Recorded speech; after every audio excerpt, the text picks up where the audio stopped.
I've watched her sleeping. It's never peaceful, never restful. Stay behind me, Nira.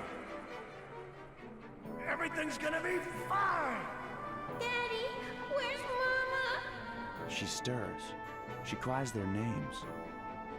Now Arwyn must dread the nights in sleep's embrace.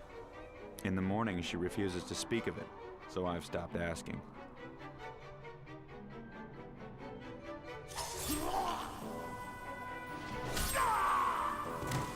I can't be sure if it's always the same,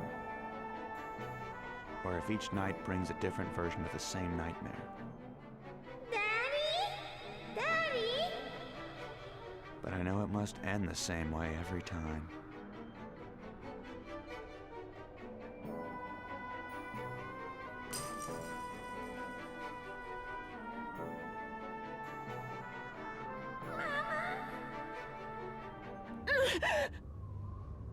Nira.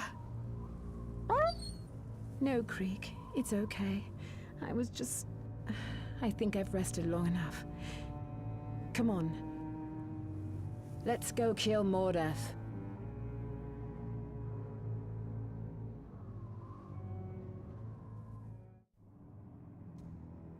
Lord Morath, you wish to be advised immediately upon the prisoner's arrival. The famed Hanan of Ankara. Such a pleasure to finally meet you. Welcome to my palace.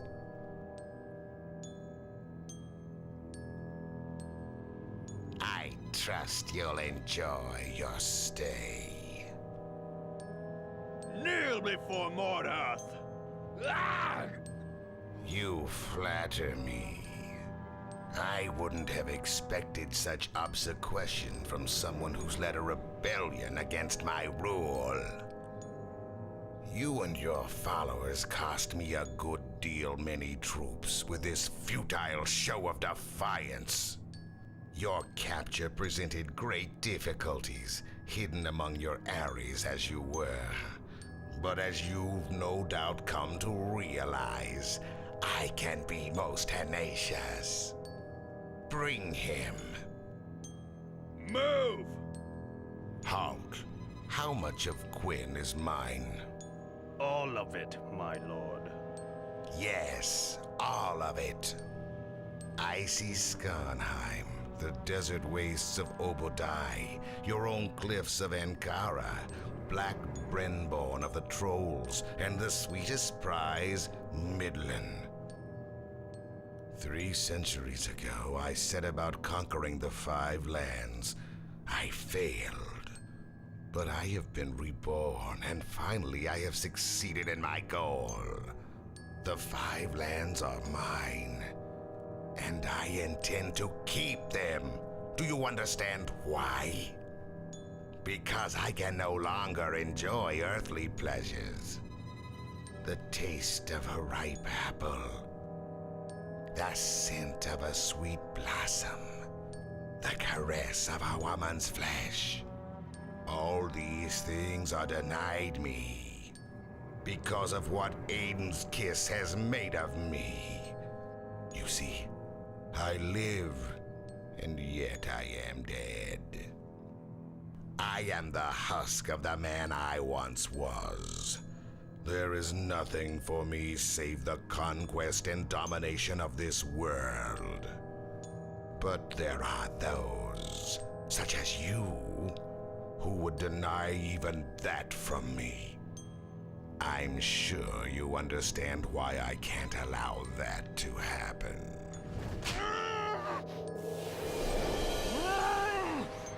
Even death itself couldn't prevent me from delivering my retribution to the 5 lands. And nothing will interfere with my absolute grip upon this world. Find the body. I want it hung from the gates, as a reminder of the wages of defiance.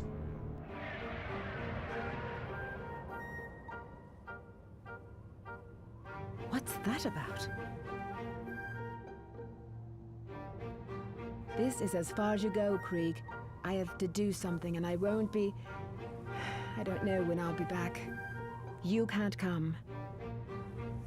So you... take care of yourself, boy. I love you.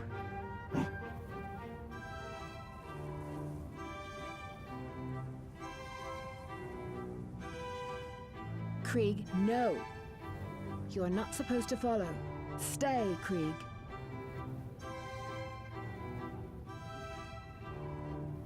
All right.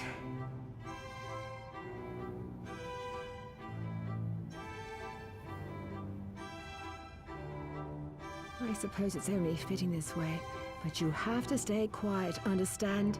Quiet. You always were too smart for your own good. Let's go.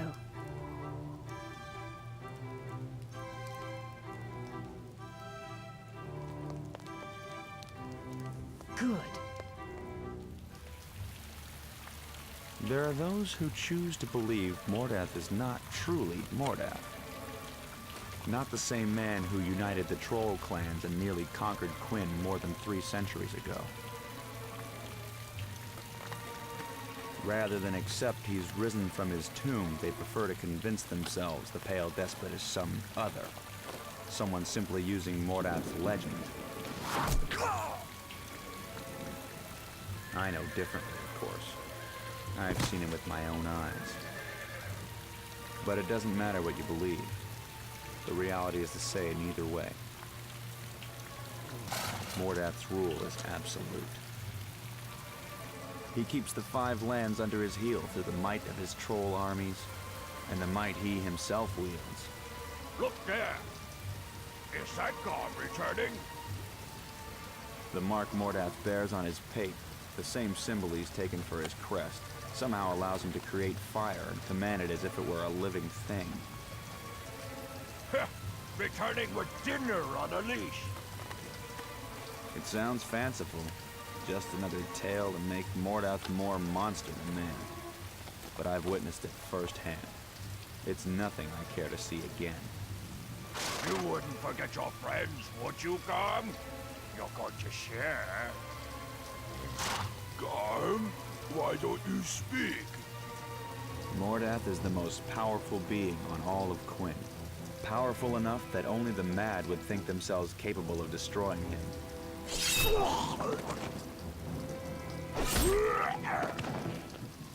Of course, only the mad would seek to accomplish the deed. Dinner. By stealing into his fortress. Alone. My own visits to Morath's fortress have never been undertaken willingly. It's a vast edifice, as much a symbol of evil as the blood-red banners his troops carry into battle. It rests upon the same plain in Midland, once occupied by Morath's original castle. That one was torn down piece by piece following his death, the stones cast into the sea. Upon his return, Morath had it rebuilt and topped by a tower, burning with a great flame fueled by his fiery power. The beacon can be seen from a great distance, a constant reminder of Morath's rule. Who are... How could you enter such a labyrinth? A place you've never set foot before. A place filled with 1,000 enemies, and expect to come upon the object of your search. I don't know. Maybe they do share some kind of connection. Even if it takes every soldier we have in Ankara. I want all of Hanun's followers found. And I want them executed. I want their wings as trophies. The Ankarans will be cowering in their eyries for quite some time. Then, we turn our attention to Skarnheim. Your will be done, Lord.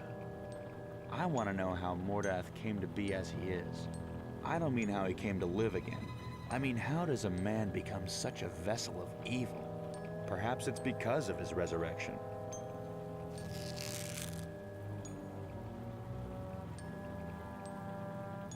Perhaps whatever humanity he once had was left behind in his tomb.